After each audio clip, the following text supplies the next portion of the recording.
Yo, yo, yo, what is up, internet? My name is Jeremy Schumacher. I am a licensed marriage and family therapist. I'm the Jer in Wellness with Jer. Thanks for stopping by and checking out the channel. We're going to talk about the Odyssey, the latest from Christopher Nolan, starring Matt Damon, among just a real smorgasbord of famous people. Lots of big names in this film. And Hathaway, Christopher Nolan staple, Zendaya, Tom Holland, John Berthal, the guy from Punisher, Walking Dead, that guy. Yeah, just a real big cast. Charlize Theron. Yeah, I saw it on 70 millimeter. In case that matters to anyone, it's a bigger screen. I think it's film then, right?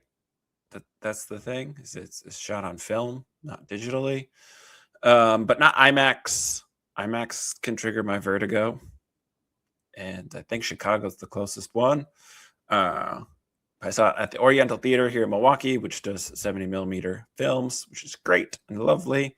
I do think the strongest review I can give is if you want to see this film, go see it in theater. I think it is big, and it's a big film. It feels big. And I think it's probably worth seeing in theater versus waiting for it to come out on streaming. I guess if you have like a home theater, which what does that even mean these days? Because you can just buy like a 70-inch screen for, I don't know, not that much money. TVs are not expensive anymore. But yeah, spoilers ahead for a film that's based on a story that's 3,000 years old. So, if you don't want that spoiled, go read the poem. I support reading poetry in general, but specifically epic poems. Yeah. Let's talk about the Odyssey. I think let's start with the time and place. Current time and place. This film had a great deal of hubbub. I think anytime Christopher Nolan's going to make a film, it's going to get hubbub. He's one of the best modern filmmakers. I don't know that that's really up for debate, but yeah, he's had some good ones. He's had some duds. I think Tenet, most people would be like, yeah, that one didn't quite land. Yeah. Otherwise, most of his movies have been wildly successful. He loves to destroy buildings in his movies, and he's fascinated by time. Okay. Which is why the Odyssey, I think, makes a ton of sense for him to adapt. There's certainly the passage of time in this film, and the idea of like a homecoming as a theme, time spent away from home, and what that does is not quite time travel, but there is a lot of traveling over a long period of time in the Odyssey. Literally, it's right there in the title. But yeah, so Christopher Nolan's going to do the Odyssey. Great deal of hubbub. Christopher Nolan casts a black woman as Helen of Troy, and all the racists came out of the woodwork. Your Ben Shapiro, Matt Walsh's, Elon Musk's, people who still have active Twitter accounts. I mean, I think that outs them right there. But yeah, the right-wing culture war crusade came out and was very upset about this. And then for a little bit, people made fun of them by suggesting that Elliot Page was playing Achilles. Elliot Page is a transgender man, and Elon Musk hates trans people because one of his kids is trans and cut him off a long time ago, and he never really got over that. So, general right-wing twattery and outright fascism. So the racists are really mad about this movie. The transphobes are really mad about this movie. That tends to be pretty much a circle of a Venn diagram. And yeah, no one cared. the movie did gangbusters opening weekend. It's been very highly reviewed. I think, again, like the culture war bullshit that is American, that pretends to be American politics, is really overblown, and where it has the most sway is in politics. Again, like the right cannot win the culture war because they have no culture. Now, I do think it's important to note that fascists hate art, and I would argue this is conservative art. I'll get into some of my thoughts and critiques of the movie, but shockingly, a 3,000-year-old story is not particularly progressive. I don't think that's a surprise. But the outrage machine and the culture war bullshit, again, will continue to eat itself. Fascism does not like art. It does not like outside the box thinking. It does not like revolutionary ideas. And so it stifles that. And so I think people who are mad about this, I think Matt Walsh reviewed it basically by saying it's even more woke than you could have feared, which, like, I don't know what movie he saw. Probably putting that much beard dye in your beard on a regular basis is bad for your brain functioning. Didn't start real high for him to begin with. Ben Shapiro at least was a little bit more honest. Ben Shapiro, again, is like a failed movie writer. He desperately wanted to be in Hollywood and bankrupted his foreign-backed media studio by trying to make a movie that no one went to see. Wanted to be in Hollywood and basically said, if you don't have a problem with Matt Damon not being Greek, then you shouldn't have a problem with any of the other casting, which I think is accurate. You know, a broken clock is right twice a day. Yeah. So people were like mad about it. Christopher Nolan is not online. So I don't know that he cared much. The one interview where he sort of responded to the criticism was basically that he dealt with Batman fans for a decade, which I think is really funny, as somebody who's into comics more than the average person, but not to the point where it makes up a majority of my personality. So yeah, he helms one of the most probably prickly fan bases of all time without doing a Star Wars movie. He did a Batman trilogy, and that has, I don't know if it's aged well or not. I think maintained its place. Like The Dark Knight, I think, is still considered one of the best Batman, if not the best Batman films. It's neoliberal, I guess, which I will get to with like the politics of this movie. But I do want to start by saying, like, it's such a weird thing that there was so much outright criticism of this from the get-go, when, again, nobody had seen it yet, and I don't think it affected anything Christopher Nolan did, because he doesn't live online. He's not even online at all, let alone living online, like people like Ben Shapiro and Elon Musk. I think that, again, the right-wing culture wars have politically won, and also like will eventually lose, because there is no ethos there other than to eat itself. But yeah, none of that really ended up mattering. This movie, I think, ends up being probably an award winner for Nolan and Matt Damon, and I don't know that it ended up doing a whole lot other than that. As somebody who's seen a couple of movies and like goes to see movies at the theater somewhat regularly, a Marcus membership, I have a Milwaukee Film membership, I see a lot of movies. The hard work that goes into making a movie like this with practical effects shows. Again, like between this movie and Supergirl, which was a lot of CGI, way too much CGI. This movie was visually stunning and a lot more appealing to look at and watch. This is basically an action movie for 3 hours. It moves pretty briskly and it covers a lot. And again, it is very well made. And I would say Matt Damon's really good in it. I don't know that I've ever been critical of Matt Damon, but I've never necessarily thought like, gosh, that Matt Damon can really act. He was very good in this film throughout, and it's a very engaging film.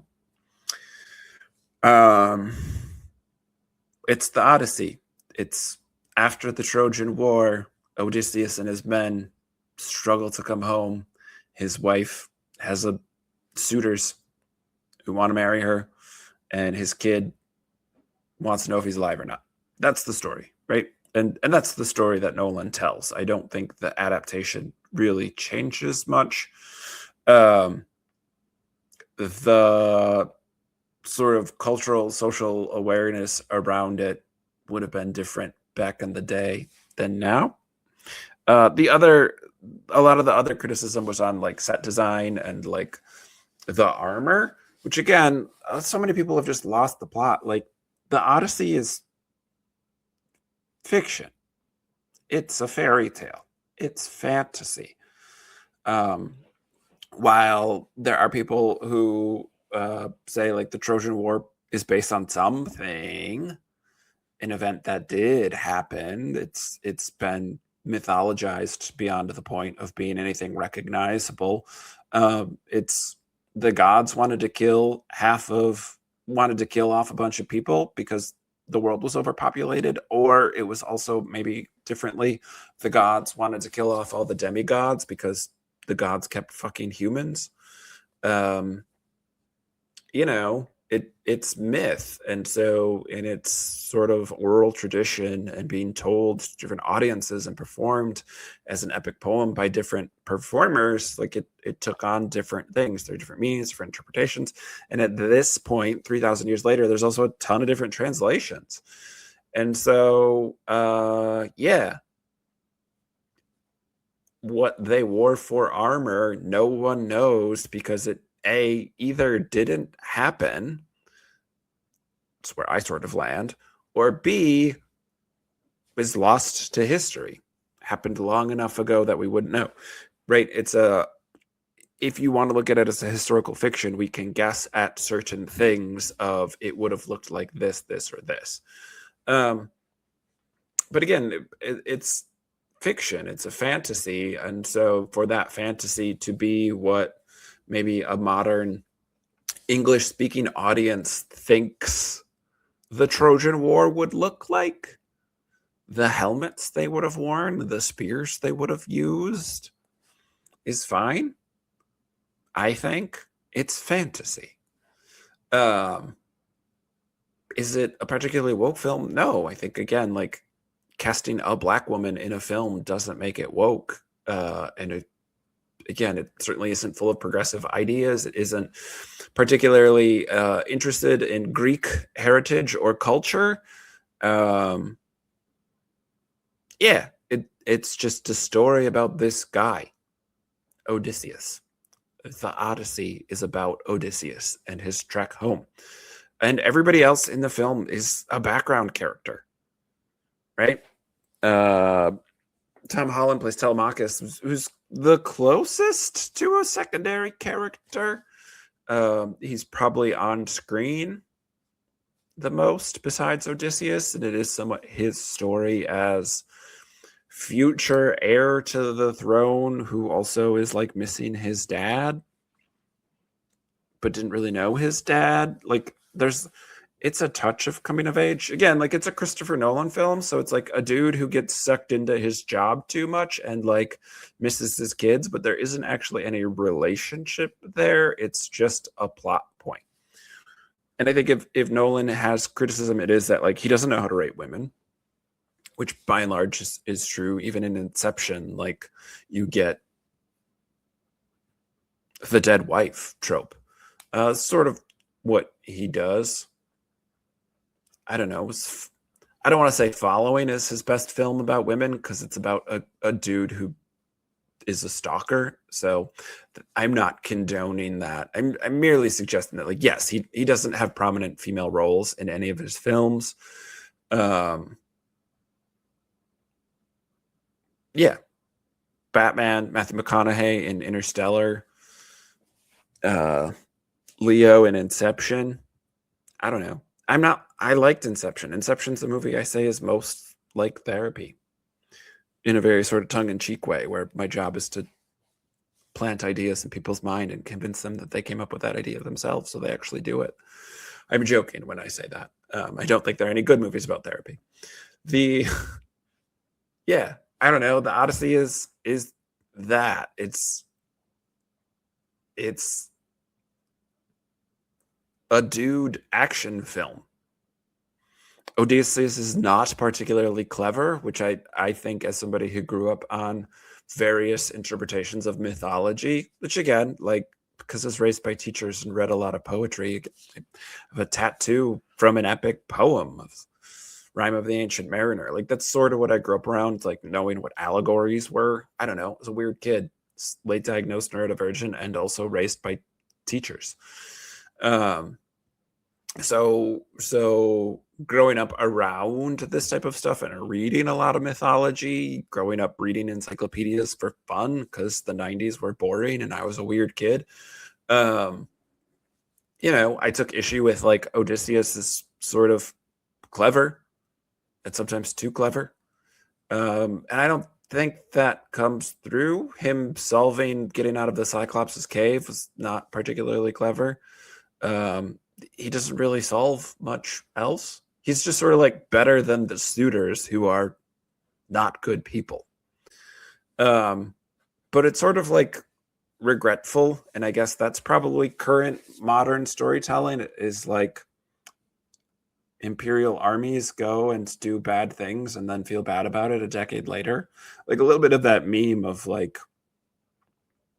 America invades countries so that 10 years later they can make movies about how their soldiers are sad about invading those countries. Like, I guess that's maybe the most modern part of it, is like Odysseus. I don't know that it's so much Odysseus has guilt about. No, he definitely has guilt about it. But it's not so much like trauma heavy PTSD stuff, post-war, anti-war stuff. It's like he has guilt about, like, did he change who he was during the 10 years of the Trojan War in order to come back home? And so in coming home, is he the same person he was when he left? Which, like, okay. Again, the war is a long time. The movie, again, devoid of, I think, what a lot of Greek mythology was like, the gods had sex with everybody and everybody else had sex with everybody. And there's a ton of drama because of that. Bloodlines and who takes the throne and women as property. Like, yeah. And Christopher Nolan decides to tell that story with no sex. Well, I won't say with no sex, with the hint of sex. But he cuts a lot of stuff. Like, Odysseus and his men go and like pillage and plunder. That's not their whole journey, but that's certainly part of it. Like, Odysseus wasn't like some non-violent pacifist who just happened to have to go to war. Like, he tried to get out of war in the original poem and stay with his family, which again at the time would have been a departure from storytelling at that time, right? That men wanted to go and die and have the glory of that would have been a normal sort of trope. And so that was somewhat different. And again, Odysseus as a character is clever. The Trojan horse is clever, and Odysseus has to do everything else by being clever. He gets out of he does an attack where he says nobody, his name is Nobody. And so when they raise the alarm and say nobody is attacking me, like, nothing happens. Haha, get it? Wordplay. And so the film is like decidedly unclever, and the film is decidedly unsexy in spite of its cast of beautiful people. They're not interested in each other. Even like Helen of Troy, known as the most beautiful woman in all of history, is not. And I don't know. That was weird for me. And I don't need to go and sit in a theater full of people and watch a sex scene. Like, that doesn't do it for me. I'm not saying movies should be unsexy. At the film festival, I saw I Want Your Sex, which is just hitting theaters now, and I think was good. I really liked Fuck Toys. So it's not that I'm a prude and my evangelical fundamentalist upbringing has agreed with me. It hasn't. I'm not saying it didn't need gratuitous sex. I'm just saying, like, The Greek stories all had sex. The gods were voracious and voluptuous. And that's not in the film, although we do get some Matt Damon abs in it, I guess. It is sort of like a male fantasy film. And I don't want to jump ahead through all of it and get to that point, but like he's captured by women as a sex slave, but again, in a very unsexy way. We don't see any of it. It's not sexy. And again, that's good because rape and non-consensual sex isn't sexy. So that's good. And also, like, he doesn't have sex with Cersei, but that happens in the poem as a kid. And they stay on with Cersei for like a year, even after his men are saved. So again, like that definitely shifted and changed. Yeah, there's just like a lot of male power fantasies. Probably my favorite part was having to travel into the underworld. And honestly, the fact that they did this with practical effects limited, I think, what they could do. But basically, it was an island where all the dead soldiers and everybody was. And like that was some of the best story progression in the scene. Otherwise, it was sort of like adventure, action to action to action. I will say the Island of Giants, as somebody who's like, it's just sort of an action film, was like cool with the shifting trees and stuff. And they just didn't like do anything with that. But I guess that is sort of accurate to the poem, just that like there's an island of giants who eat people. They didn't do any of the eating people. It's just a random island of giants. Beware of monsters, I guess. The Sirens was fine. Again, I said to my partner who I watched the movie with, the Sirens are always sort of disappointing. Like, I know you can't film it in a way that is going to make people like want to be drawn to it, like, because that doesn't exist, right? It's a trope. It's a symbolic character class. But I'm always sort of curious how they will do it. And they just did it by being like, oh, you can't hear them because the other characters have wax in their ears. And it was, Matt Damon got to scream and cry on film. Again, he's good throughout the film. I'm not throwing shade. Meanwhile, there's plotting. Robert Pattinson's character is sort of easily unlikable as both a coward and a Grima Wormtongue sort of sniveling snake type character. Again, the film's like, it's not really anti-war, but it is like anti-cowardice. It's a little anti-war. It's like war is necessary, but maybe don't do war crimes. And the film cuts out sex, and it also cuts out a lot of the gods. So we have Athena, but as sort of like a personal representation, she appears to Odysseus, but it's sort of unclear whether that's. I would say it's clear that it is just his understanding of it. It is in his mind because he reaches out to hold her hand at one point and she's not there. But sort of in that like ambiguous Nolan way of like, ooh, the top is spinning, but then it has a wiggle. So what does that mean? But I think in sort of Nolan's entire filmography, then like it just doesn't. He doesn't have a lot to say about it. It's not anti-religion, but it is pro-tradition, which I would say is like religion. So I don't know. Again, I sort of came out of it with like that. For being a long movie, moved by quickly, and I was entertained by it, and it didn't have a lot to say, which again, I guess we don't need 3,000-year-old stories telling us what to do. Somebody works with religious trauma. I say that regularly. Maybe like a book from 2,000 years ago isn't the be-all, end-all of our current ethics. That would probably be fine.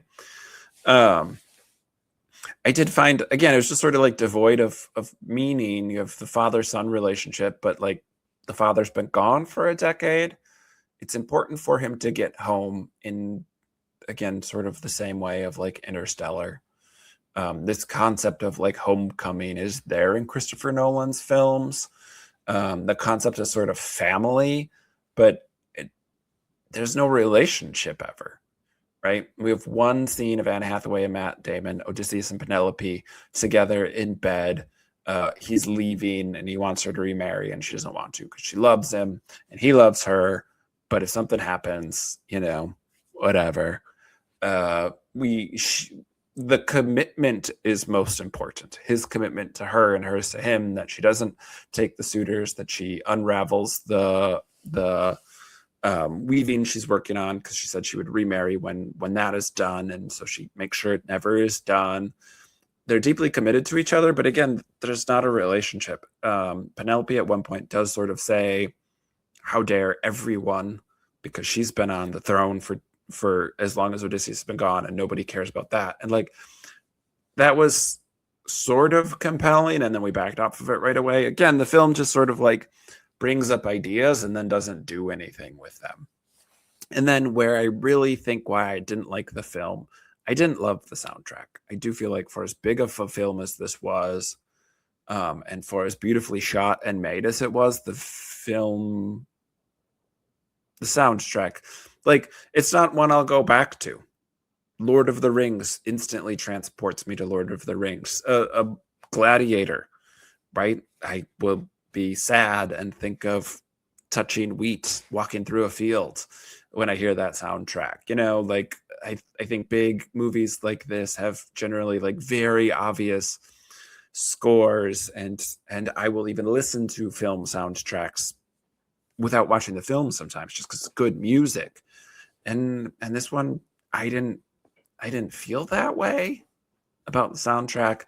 And where the film really like landed, again, Odysseus, not just cleverer than everyone, but better than them. He's a better marksman. He's stronger than them. He's more committed than them. So again, this character whose sort of trait was like, he can outsmart everybody, but then he'll outsmart himself because the gods are involved. You know, like, smart people outsmart each other and then themselves. System of Down lyric that I like. The character, the defining trait of this clever guy, but far too clever, isn't that. It just sort of becomes male power fantasy at the end of it. It becomes the fantasy of getting to kill a home intruder, because Odysseus comes back and kills all the suitors, which happens in the poem. Again, I'm not saying like Nolan made this up. That is what happens. And I think maybe there were less suitors in the film than in the poem, because I think the poem explicitly says something like 108. But he comes and he locks the door, so they can't get out, and then he kills all of them one by one in what I think will be a very meme-ified scene of Robert Pattinson yelling, "Get the swords, get the shields, get the spears," because again, like, he's a coward, before Odysseus finally kills him. It's fine. Again, I think there's some things that are there. The themes of homecoming and time lost are certainly prevalent throughout. Zeus's law, again, gets repeated over and over and over again, which is like the golden rule: treat others how you would want to be treated, give people food and shelter, treat strangers with kindness because they might be a god in disguise. Okay, great. And Odysseus, you know, questioning the end of the Bronze Age in very dramatic fashion. Why would they have called it the Bronze Age? Yeah, right. As I'm like doing this review here, I'm realizing why I didn't like the film that much. Why I think it was beautifully shot and a huge win for big blockbusters that are filmed with practical effects. Duh, Hollywood, figure that out. We don't want CGI. It doesn't age well. And then you keep making technology better and better for our 4K screens at home, and then they don't look good. Practical effects, please. And thank you. But yeah, that is sort of male power fantasy. It almost was laughable. Was supposed to be the climax of the film, where Odysseus is just killing everybody. He's got like 3 arrows sticking out of him by the end of it. He's been stabbed several times, and he still just gets to kill them all because he gets to be the best. He's just the bestest, biggest, baddest, strongest, smartest guy. Which again, in Greek myth, he just was the smartest guy. He's just clever. He's kind of an asshole, a little bit unlikable, creates his own problems by being clever. That's the story that Nolan didn't want to tell, I guess. It's just Matt Damon needs to get home. And again, I think it'll win a bunch of awards. I hope it doesn't win score because I don't think the soundtrack was that good. But the cinematography is beautiful. Matt Damon's really good in it. Yeah, it will win awards. It probably should, I guess. And I don't know. I just don't feel like it had a lot to say. But I guess if I read the Odyssey, I don't know that I would feel like it had a lot to say. It wasn't written for us. It wasn't written to be timeless and be meaningful to us 3,000 years later, right? Our ethics, our ethos are dictated by our current time and place. And so our current time and place is just sort of ridiculous that this film that didn't have a lot of strong takes and was sort of an open to interpretation piece of art that I don't think is particularly provocative caused such an uproar. I do think highlights the ridiculousness of our time and place. But that people want to be entertained. It's an entertaining film. So people are going to go see it in theaters. It had a really great opening weekend. I think it will continue to do well. Yeah. And there wasn't a lot there. It was deeply reverent of tradition, of relationships being commitment to another person. It sort of suggests non-consent isn't great. You shouldn't desecrate the gods' temples. Again, like there are things that because I grew up on reading mythology and stuff like that, I think I read into it. Whereas like film was sort of like, ooh, what is left of society if we break all of our traditions? I don't feel like it's a good takeaway. It's like a deeply conservative takeaway. But like some of Nolan's other films are like loosely propaganda. I mean, I don't think Batman needs to be propaganda, but sometimes it certainly can be. Yeah, I don't know. It was beautiful, and it's a quick 3 hours. It'll go by fast if you go see it. I was entertained by it, and I didn't feel like there was necessarily a ton there. I think is knowing this character is supposed to be like very clever. Those are characters that I generally like, whether they're good guys or bad guys. Like somebody who's very smart has always appealed to me as a character type, and that didn't really come through. He's sort of an action hero. He's not so action hero. He's not Jason Bourne in Greek times, but he is. There's a flavor of that. He's the smartest, but also one of the strongest, the toughest, and the most committed. You know, yeah, he's just an action hero. Other things that people complain about, like the armor, for sure. I think Agamemnon was very entertaining in this film as like a nothing character, as a character that like the war was really about and for, and it was for like trade and power and not over love. Was close to social commentary, but just like this giant, massive armor set piece dude who then gets murdered because he sacrificed his kid to the gods, and his wife, who birthed that child, was still mad about it. Was a good bit of movie making. I think seeing it looked ridiculous, but it worked really well in the movie. Yeah, I don't know. It was fine. It's pretty funny. It was funny, especially in the like the land of the dead sort of scene where Agamemnon, like the sea parts for him, the sea of dead bodies moves out of the way as he comes forward.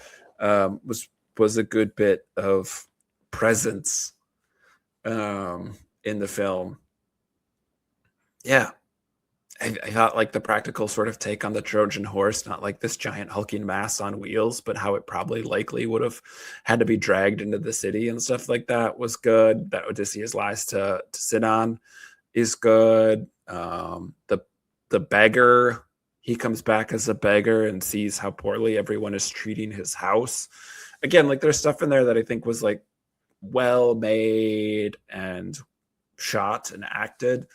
And obviously the Iliad and the Odyssey as stories persist because there's humanity in them that remains relevant in spite of what your current present culture might be.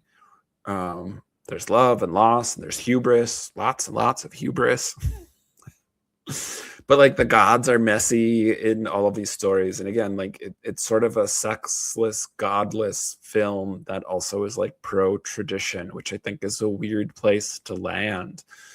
um and like Calypso, in spite of like keeping him for 7 years against his will, is sort of like a nothing burger. Again, like some big names to play characters that I feel like didn't do a lot. I mean, it's a major plot point that he's on the island for 7 years, but like we don't super see that. We don't. Calypso's nothing. Charlize Theron, who's good. She's a very good actor, and she can take a movie and be the vehicle that sells the movie. She's a leading actor in Hollywood, and has this character who could have had any sort of depth, really doesn't. The fact that she keeps Odysseus against his will for 7 years could be bad, but like she's not portrayed villainously. Again, it's just sort of flat. It's one of the criticisms I've seen, like that Christopher Nolan's writing is less good now that he doesn't write with his brother anymore. I don't know if that is the issue. Some of the source material, again, it's not a nihilistic tale. Again, I do think you can turn up or turn down the morality on the humans or the gods. He just turned everything down. Whereas like, oh, you might have enjoyed it and it moved along quickly and it sort of has a happy ending. It does have a happy ending. And like the journey that gets us there is entertaining, but like then that's sort of it. And I guess for a movie, I don't know that like more is required. I don't know that for an epic poem more is required. That you can be entertained for an evening might be it. But I guess for all that pomp and circumstance, I want more.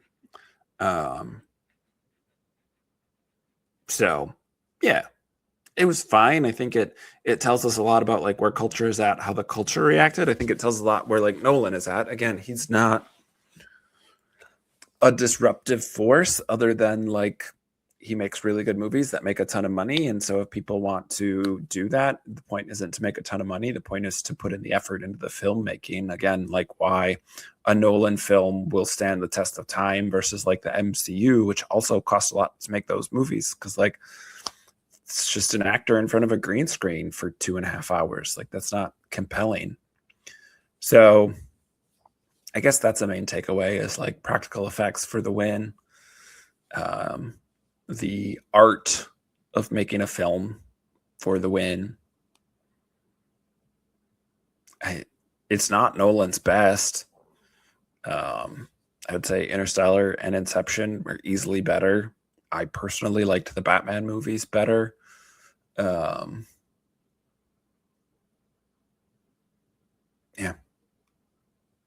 I don't know.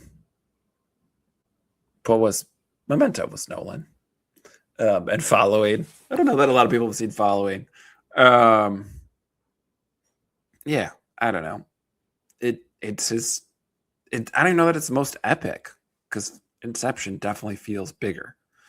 But yeah, I mean, Christopher Nolan is a known commodity. His movies are going to make bank, and actors want to work with him. Again, think of like the cast that he got for Inception. It's pretty crazy. This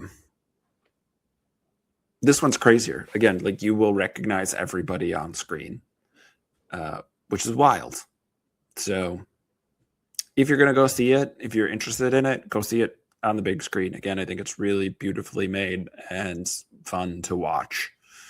And it's a good bit of entertainment. And it's not a thinking piece, and it's not it loosely gestures at being a morality tale, but I don't think that's where it really lands. But it's good to see on the big screen. So do that if you want. Otherwise, I don't know that there's so much there that you're missing out. If you're going to wait till it be on streaming, you maybe don't need to watch it. It's a weird review to give for a movie, I guess. But also, when you're adapting a 3,000-year-old story, I don't know what else you're going to do with it. I don't know. The dog's probably like the saddest part of the film, which I knew going in. Again, that's part of the tale. But yeah, it's good, not great, is how I described it to some other people that I talked to about it. It's very well made and worth seeing on the big screen if you want to see it. But that's it. Christopher Nolan's gonna keep doing sort of middle of the road neo-lib stuff, I guess, which is fine. I'd still rather watch a movie that was made artfully than something in front of a green screen. I don't know. I've talked a lot about a movie that I said I didn't have a lot to say about. So that's my review of The Odyssey. What a journey it took to get us here. Yeah. If you want to see me review something or talk about the mental health, drop down in the comments and let me know. I'm interrupting my currently planned 8-part series on divorced dad rock. If you want to check that out. Otherwise, like and subscribe to all those YouTube things. Helps people find my channel and my work. All right, internet. Take care of yourself. Take care of somebody else. Peace.